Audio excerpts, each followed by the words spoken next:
If I were the devil, if I were the prince of darkness, I'd want to engulf the whole world in darkness, and I'd have a third of its real estate and 4/5 of its population, but I wouldn't be happy until I had seized the ripest apple on the tree.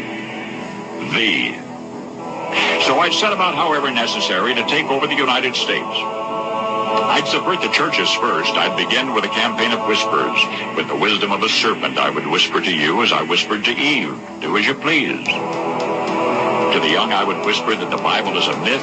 I would convince them that man created God instead of the other way around. I would confide that what's bad is good and what's good is square. And then I'd get organized. I'd educate authors in how to make lurid literature exciting so that anything else would appear dull and uninteresting. I'd peddle narcotics to whom I could. I'd tranquilize the rest with pills. If I were the devil, I'd soon have families at war with themselves, churches at war with themselves, and nations at war with themselves, until each in its turn was consumed. And I'd have mesmerizing media fanning the flame. If I were the devil, I would encourage schools to refine young intellects, but neglect to discipline emotions. Just let those run wild. Until before you knew it, you'd have to have drug-sniffing dogs and metal detectors at every schoolhouse door. Within a decade, I'd have prisons overflowing. I'd have judges promoting pornography. We're talking about 8-year-olds and 9-year-olds and 11-year-olds and 12-year-olds. He's got over 600 images, gobs of video footage of these children. But you say this does not signal a heinous or egregious child pornography offense.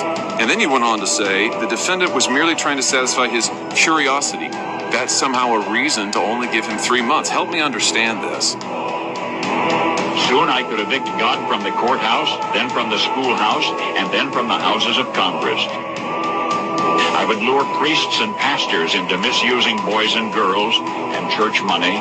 If I were the devil, I'd take from those who have and give to those who want it until I had killed the incentive of the ambitious.